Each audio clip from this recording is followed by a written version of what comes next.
Oui, oui. Bonjour, Monsieur Mbelou. Bonjour, Monsieur Étienne Mandou. Très bienvenue sur Congo One. Monsieur Mbelou, vous avez souhaité cette semaine que nous nous servions du texte intitulé pour parler de Kampala entre mémoire courte et agenda comme point de départ. Je rappelle que ce texte a été publié par les quotidiens quinois, les potentiels. Pourquoi pouvez-vous nous en dire un mot et pourquoi? Pour une fois, ou pour l'une des rares fois que le journal Le Potentiel peut se livrer à des analyses rigoureuses, il nous produit là un texte qui, à mon humble avis, devrait être traduit en nos langues vernaculaires et distribué à toutes nos populations. Pourquoi est-ce que je dis cela? Ce texte réussit à résumer en quelques pages les questions essentielles face auxquelles notre pays est confronté aujourd'hui. Même si il y a par-ci par-là des petites choses à redire, mais ce texte met nos populations face aux questions essentielles. La question de l'implication du réseau d'élites de prédation opérant à partir de l'Ouganda, du Rwanda et de Kinshasa, un réseau qui pille, tue, organise les massacres et fomente des coups. Ce réseau arrive même à fabriquer des mercenaires dont les agendas ne sont plus cachés. Donc, quand vous lisez ce texte, vous vous rendez compte, par exemple, que celui qui l'a écrit et qui ne l'a pas signé, vous comprenez que ce n'est pas très très facile de signer des analyses rigoureuses comme celle-ci. Et à Kinshasa, on risque d'être la proie de services qu'on appelle de services sécurité, mais qui font partie de l'état profond opérant à partir de notre pays. Donc quand vous lisez ce texte, vous vous rendez compte qu'il y a un appel lancé au peuple pour qu'il puisse exercer une rigoureuse surveillance citoyenne à l'endroit de ces politiciens qui hier, après avoir dit qu'ils ne pouvaient pas négocier avec les mercenaires du M23, se retrouvent comme par enchantement à une table de négociation dans un pays où opère le réseau de prédation de cette guerre d'usure soutenu par Kaguta Museveni. Donc, ces messieurs vont aller signer des accords sur le dos de notre peuple, les accords dont les conséquences pourront se répercuter sur notre peuple, et ils vont le faire à huis clos. Dans cet article, il y a des questions qui reviennent. L'auteur ne comprend pas comment le gouvernement fantoche de Kinshasa peut aller s'asseoir à une même table avec le M23, qui est une milice rwandaise, pour pouvoir signer des accords sans rendre cela public. Voilà pourquoi l'auteur de cet article en appelle à la surveillance citoyenne, et il demande même que ces accords-là puissent être rendus publics et qu'il y ait des débats autour de ça. On ne peut pas, au jour d'aujourd'hui, après tout ce qu'on a déjà subi comme conséquence au nom des accords signés en cachette, accepter que ce gouvernement fantoche aille à Kampala pour négocier d'autres accords, et cela à huis clos. Vous voyez, par exemple, la contradiction qu'il y a à pouvoir organiser des concertations à Kinshasa, des concertations qui sont supposées être publiques, même si, quand je téléphone à ma mère, elle me dit qu'elle ne suit rien à la radio, et quand je téléphone à mes amis qui sont au pays, ils vous disent que les concertations ne passent pas à la télévision. Encore faudrait-il maintenant savoir en quoi ces concertations-là sont nationales. Donc on ne peut pas d'une part nous faire croire qu'il y a des concertations nationales qui sont organisées, et d'autre part couvrir des rencontres à huis clos avec un groupe de mercenaires à Kampala. Voilà pourquoi cet article me paraît être intéressant il doit être lu et relu, et il doit être tamisé parce qu'il y a des questions qu'il pose et auxquelles nous pouvons répondre. Oui, justement, l'auteur de ce texte écrit en introduction, ceci, les Congolais devraient se méfier de leurs dirigeants lorsque ces derniers apposent des signatures ça et là, comme ils sont à nouveau en voie de les faire à Kampala. Ces signatures se transforment rapidement en corps de dépendaison pour la population, qui un jour se retrouve en proie à une guerre atroce dont elle ignore les tenants et les aboutissants. Monsieur Mbelou, moi je voudrais vous demander, est-ce que les Congolais n'ont-ils pas les dirigeants qu'ils méritent? Mais pas du tout, pas du tout. N'oubliez pas que si nous les désignons par l'expression gouvernement fantoche, et c'est prioritairement parce que ils sont des faux libérateurs. N'oubliez pas que la plupart de ces dirigeants sont issus des mouvements rebelles montés par l'Ouganda et le Rwanda. Ils ne sont pas là pour servir les intérêts du peuple congolais. Ils sont là pour servir les intérêts de leurs parrains qui sont les membres et les acteurs mineurs des réseaux d'élite opérant, comme je l'ai dit, à partir du Rwanda, de l'Ouganda et du Congo, avec leurs parrains qui constituent les 85 multinationales qui pillent notre pays, dont les noms sont répertoriés dans le rapport des experts de l'ONU de 2003. Vous savez retrouver ces 85 multinationales et vous comprenez qu'un monsieur comme Jean Ziegler puisse les dénommer les cosmocrates. Ce sont eux qui gèrent le monde aujourd'hui. Hein? Le titre du livre de Jean Ziegler mérite d'être souligné. Ce livre-là est intitulé Les nouveaux maîtres du monde et ceux qui leur résistent. Hein? Et ces maîtres du monde ne sont pas nécessairement ceux que nous voyons sur ceux-là sont des acteurs apparents. Mais les acteurs majeurs opèrent dans l'ombre, dans les conseils d'administration de ces 85 multinationales et que Jean Ziegler dénomme les cosmocrates. Un mot sur ceux qui négocient pour les comptes du gouvernement congolais à Kampala. Outre Raymond Chibanda qui est ministre des Affaires étrangères, on y retrouve Jean-Charles Okoto, François Mwamba et quelquefois l'abbé Apollinaire Malumalu. Monsieur Mbelou, est-ce que ces noms peuvent-ils inspirer confiance pour la défense des intérêts du Congo?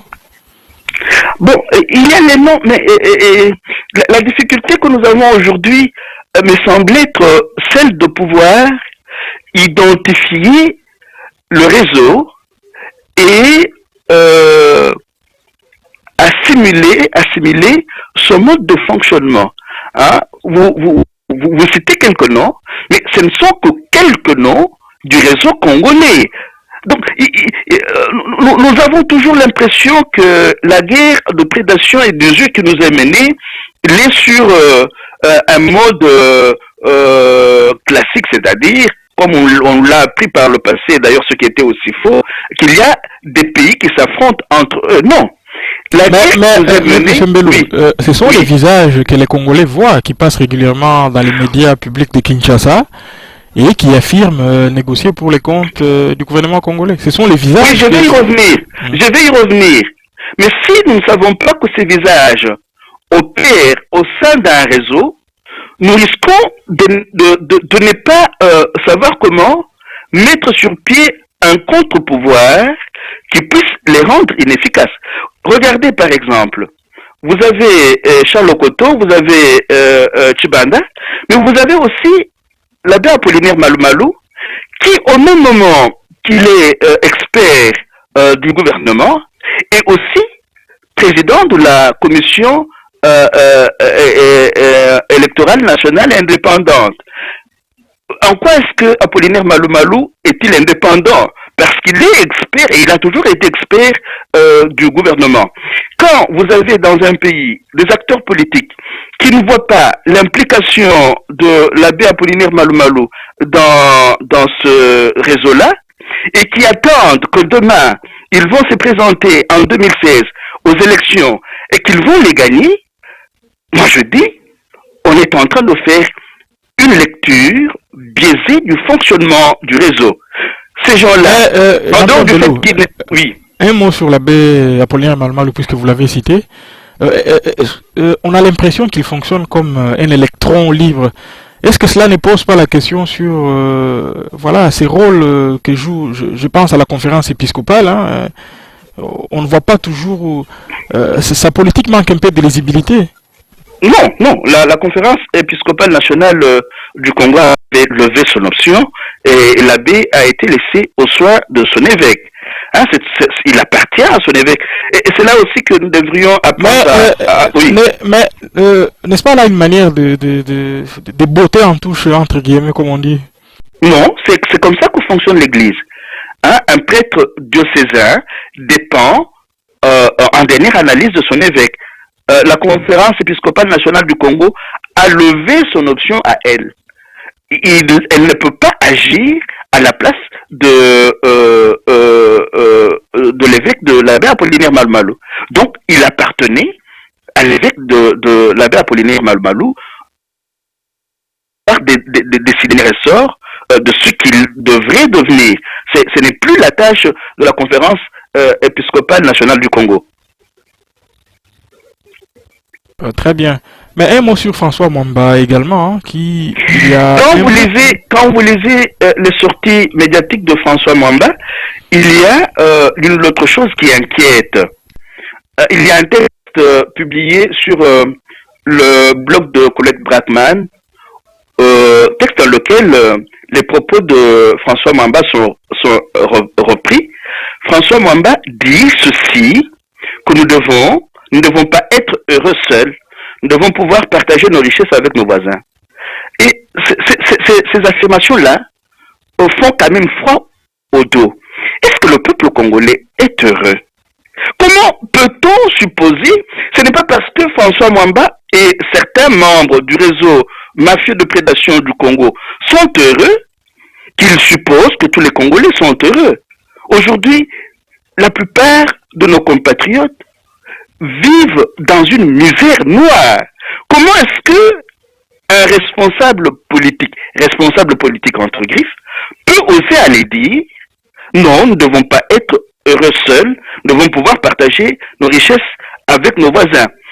Et ce disant, il reprend les propos d'Herman Cohen et de Nicolas Sarkozy. Vous voyez, c'est plus pour la plupart des politiciens de pacotille qui n'ont pas leur discours à eux, qui estiment qu'ils ne peuvent être politiciens que dans la mesure où ils annonnent ce qu'ils entendent dire de la part de ceux qu'ils estiment être ceux-là qui dispensent le pouvoir en Afrique. Donc, il y a ces propos-là, et dans le texte auquel nous faisons allusion, l'auteur pose cette question. Oui, partager nos richesses avec les pays voisins. Mais qu'est-ce que le Rwanda partagerait avec nous, par exemple? Le thé ou le café? C'est ça, ce sont là les richesses que le Rwanda va les partager avec nous.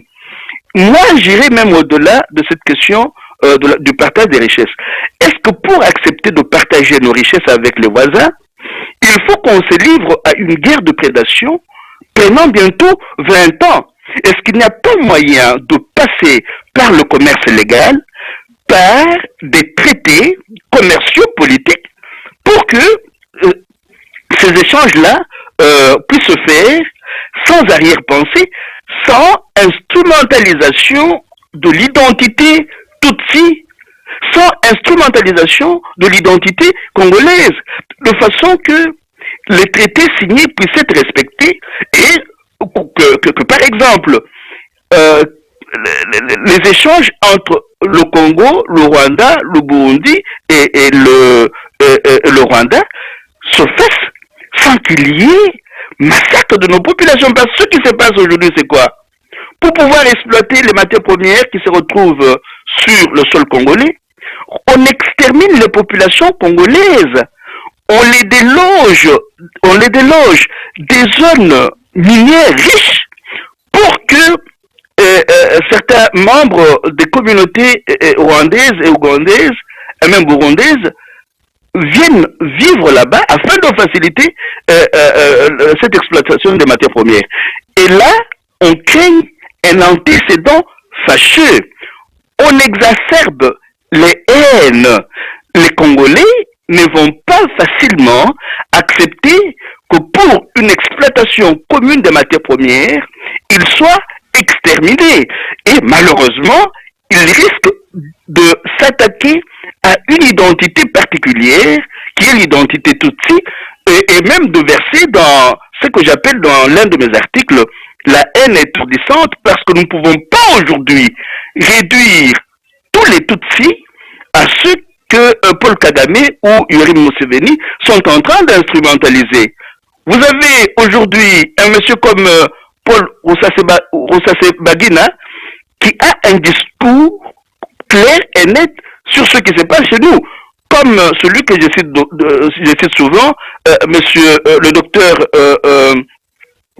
Rudasingwa, qui a écrit un livre très important sur la crise, la guerre de prédation des Grands Lacs, et qui, le 1er octobre 2011, publiait un article intitulé La vérité enfin, et dit noir sur blanc qu'il y a eu beaucoup de mensonges qui ont été orchestrés de la part du FPR-APR pour pouvoir tuer les Congolais et piller les matières premières de leur pays.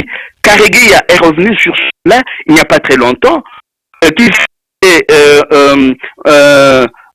Kayumba Nyamwasa revient là-dessus à plusieurs reprises. Donc il y a tout un groupe de Rwandais qui aujourd'hui estiment que la paix est indispensable à cette zone de l'Afrique centrale et qu'il faut arrêter la guerre comme moyen de pouvoir chercher à avoir accès aux matières premières stratégiques dont le Congo regorge dans sa partie est. Oui, toujours à propos de François Mwambaki, je rappelle, est le coordonnateur national du mécanisme des suivis de l'accord d'Addis Abeba. Oui, ce dernier, il a affirmé il y a 2 semaines que que l'application de l'accord d'Addis Abeba a connaissé des avancées significatives. Mais pourquoi est-ce que cela ne se traduit pas par des avancées significatives également dans la vie de chaque jour de nos compatriotes au Kivu? Mais et quand il parle des avancées significatives, il faudrait se demander ce que cela signifie. Les avancées significatives pour qui? Et pourquoi est-ce que toutes ces valeurs sont plus rendues sérieuses? Il y a des choses qu'ils trament sur le dos de notre population, c'est-à-dire il voudrait participer de la cession de certaines parties de notre pays au Rwanda et à l'Ouganda. Voilà pourquoi, je ne sais pas dans quelle mesure cela peut être appuyé. Le président Burundi lui dit que tous les pays impliqués dans cette guerre de prédation doivent pouvoir échanger clairement. Mais pourquoi est-ce qu'on passe par des mercenaires, les mercenaires du M23? Regardez ce qui est en train de se passer maintenant au Moyen-Orient. Ce sont les États-Unis qui ont négocié avec la Russie sur la sortie de la crise de la Syrie. C'est pour dire que les acteurs majeurs ont pris le devant de la scène. Chez nous, ce n'est pas la même chose. On demande aux Congolais ou à ceux qui font partie du gouvernement fantoche d'aller négocier avec les mercenaires. Pourquoi est-ce que les entreprises multinationales impliquées dans les pillages de nos matières premières ne viendraient pas, elles aussi, à la table de négociation, même prioritairement? Pourquoi les anglo-saxons ne viendraient pas eux-mêmes à la table de négociation au lieu de faire passer les Congolais par les sous-fifres et les mercenaires du M23?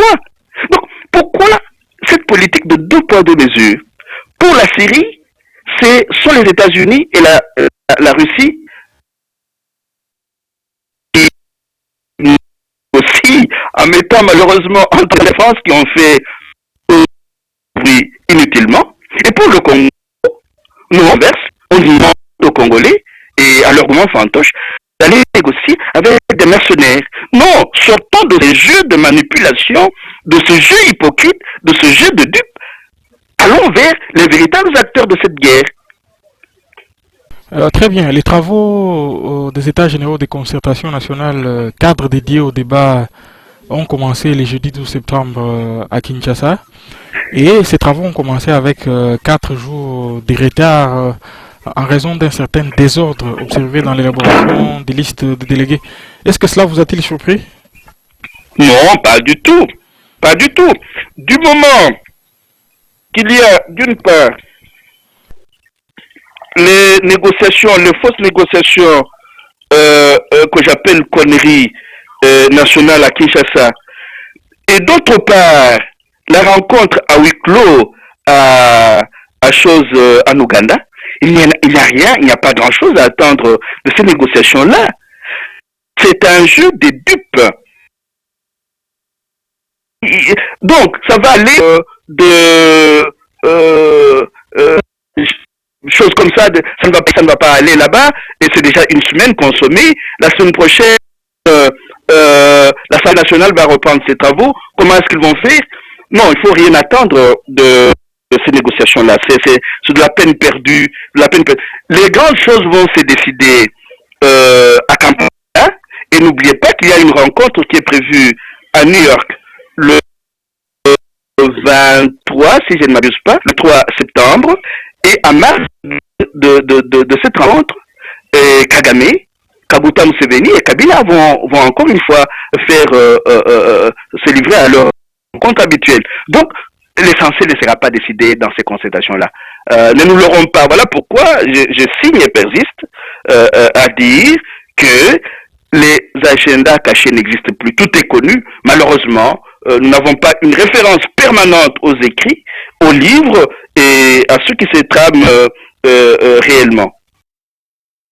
Les concertations générales ont déterminé un certain nombre de thématiques. On va y parler de la gouvernance, démocratie et réforme institutionnelle, de l'économie, défense, réconciliation nationale et décentralisation. Est-ce que ces thématiques vous paraissent combler tous les maux dont souffre actuellement le Congo? Il faut toujours aller au fond des choses. Ces thématiques sont abordées par quel pouvoir? C'est là la question qui me préoccupe. Un pouvoir illégitime va-t-il sortir de son illégitimité pour rendre la vie politico-sociale et économique et environnementale potable? Moi, je n'y crois pas. Ça, c'est d'un de deux. Mais regardez, le 1er septembre, le FAC opposition, qui ne participe pas aux concertations dites nationales, se mobilise pour aller expliquer à leur électorat, à leur base, pourquoi ils ne participent pas à ces concertations-là. Non, la police intervient et elles ne peuvent pas parler. Quand on dit FAC opposition, c'est une partie de politiciens congolais qui constituent les forces acquises au changement et qui font partie de l'opposition congolaise. Vous voyez, donc, on prend d'une part la démocratie et d'autre part, on interdit déjà à ceux qui veulent voir cette démocratie pratiquée de pouvoir se rencontrer et de s'adresser à leur base. C'est un premier exemple. Donc, le 1er septembre, les FAC oppositions ont été interdites de pouvoir s'adresser à leur base. Un premier exemple. Un deuxième exemple. Il y a peut-être un jour, hier, un député a voulu donner une conférence de presse pour la sortie de son parti politique. Même si, entre nous soit dit, on ne comprend pas pourquoi on doit multiplier à l'infini le nombre de partis politiques au Congo. Mais ce député-là a été interdit de pouvoir parler à la presse. Comment voulez-vous aller aux négociations, parler de la démocratie, alors que cette démocratie prônée par la Constitution n'est pas d'application? L'espace public est verrouillé. La raison majeure, c'est celle que j'évoquais dans l'un de mes articles, c'est que l'État profond qui fait partie, qui est la matrice organisationnelle sur fond de laquelle opère le réseau congolais de prédation, cet État profond travaille et avec les forces de la police et avec les forces de la sécurité. Donc cet État profond essaie de contrecarrer tous les efforts déployés par les Congolais pour voir advenir un État de droit démocratique. Donc il y a une contradiction permanente entre les discours et les thèmes à aborder et la pratique. Et en dehors de cette raison majeure, une autre raison, c'est que le pouvoir illégitime de Kinshasa ne peut pas scier la branche sur laquelle il est assis. Ce pouvoir fantoche-là opère dans l'illégitimité, il opère sur fond de la violence, il fait fonctionner un État profond et un gouvernement parallèle qui torpille tous les efforts pour la démocratisation, pour le bonheur collectif partagé au Congo.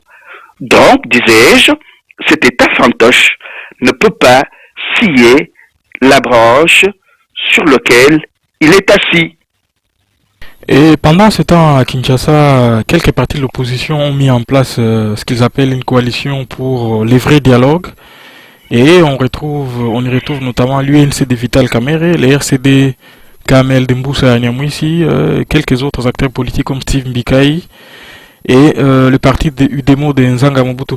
Est-ce une démarche de nature à aller vers plus d'inclusivité, puisque semble-t-il, ils disent que les dialogues qui sont organisés, les concertations qui sont organisées au Palais du Peuple manquent d'inclusivité? Mais pourquoi ces partis n'ont-ils pas organisé leur dialogue avant? Pourquoi ont-ils attendu que les concertations qu'ils qualifient de congrès du PPRD soient organisées pour qu'eux aussi pensent au véritable dialogue? Moi, je situe le véritable problème, l'un des véritables problèmes à ce niveau-là.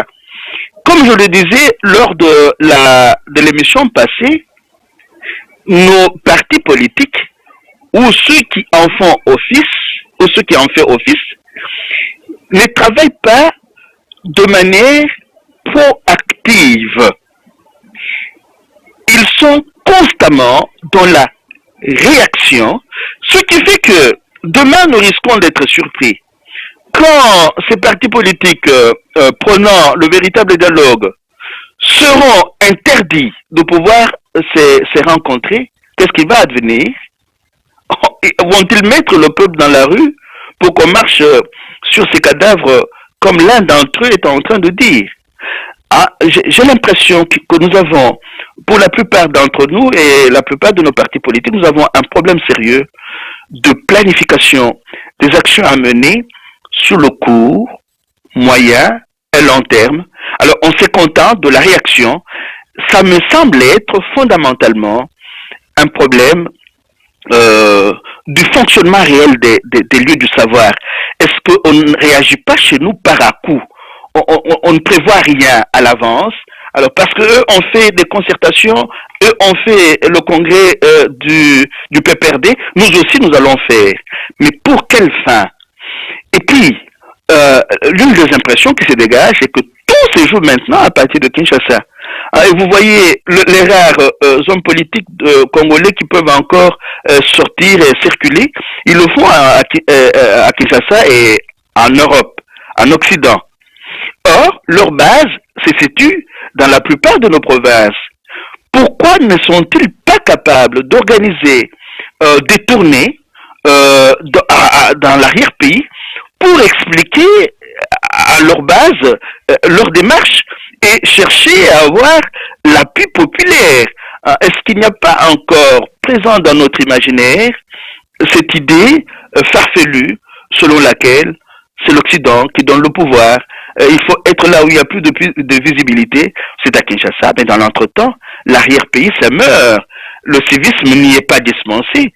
Le peuple de l'arrière-pays ne participe pas activement aux actions, aux activités politiques qui sont organisées, de manière à en faire le démiurge, comme nous cessons de le dire, le démiurge de sa véritable histoire, de sa propre histoire.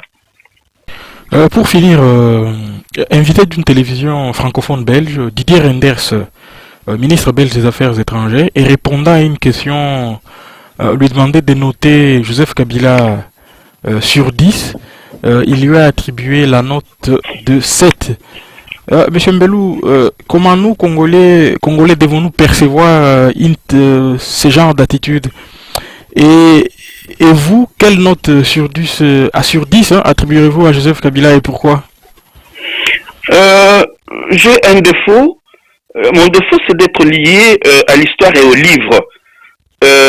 Si vous voulez bien comprendre ce qui est en train de se passer entre certains hommes politiques belges et le Congo, il y a certains livres qui peuvent vous servir de référence.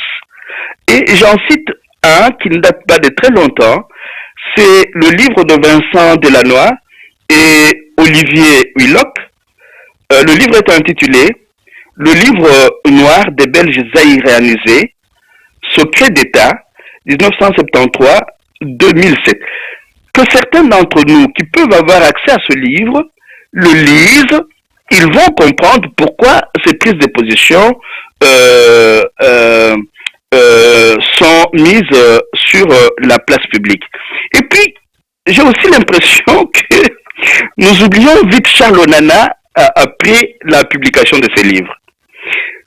Quand Charles Onana venait de publier Europe, crime et censure au Congo, les documents qui accusent, beaucoup de nos compatriotes ont jubilé, ils ont écouté Charles Onana, ils ont posé des questions, mais ils ne reviennent pas au livre quand les questions pratiques se posent.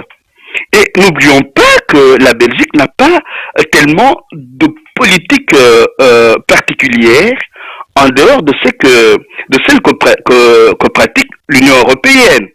Et le titre du livre est Europe, crime et censure au Congo, les documents qui accusent. Quand vous lisez le livre, vous vous rendez compte de ce qu'il y a eu comme supercherie, comme magouille et manœuvre pour que certains gouvernants fantoches du Congo soient là où ils sont aujourd'hui, et entre autres Monsieur Joseph Kabila. Alors comment voulez-vous que ces politiciens impliqués dans une politique européenne qui a promu certaines marionnettes comme responsables du pays puissent demain dire du mal de ces responsables-là? Regardez, celui qui avait le franc-parler, Monsieur Karel de Gucht, où est-ce qu'il est aujourd'hui? On l'a envoyé loin en Europe. Donc il ne faut pas perdre de vue tous ces éléments-là quand nous analysons nos relations avec la politique belge et européenne. Mais n'oublions surtout pas les 85 multinationales, les cosmocrates impliqués dans la guerre de prédation et d'usure, d'extermination des Congolais. Allez lire les dénominations de ces multinationales-là. Allez aussi déployer un effort pour en connaître les membres des conseils d'administration et vous verrez que certains politiques, que ce soit en Belgique, en France, aux États-Unis ou en Allemagne, sont potés par certains membres des conseils d'administration des multinationales. Donc, souvent nous nous énervons. Oh, pourquoi est-ce qu'il a dit ça? Mais il ne peut pas ne pas dire ça. Pourquoi est-ce que nous devons nous énerver? Écoutons-le, mais essayons d'approfondir la question en nous demandant ceci. À partir d'où tel ou tel autre politicien parle-t-il? Qui sont ses parents? Qui sont ses entraîneurs? Qui sont les forces impliquées?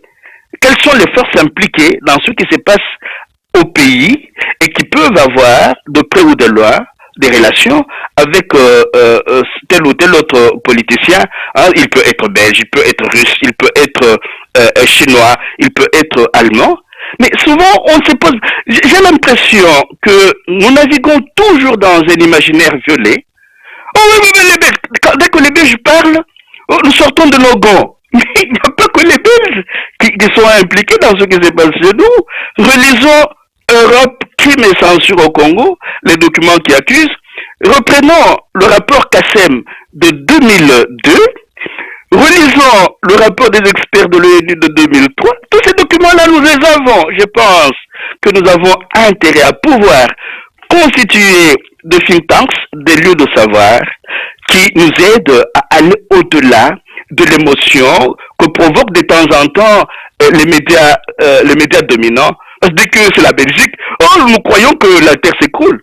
Or, il y en a qui nous critiquent en disant qu'il n'y a que les Congolais qui estiment que la Belgique est une grande puissance. Nous devons aussi en tenir compte.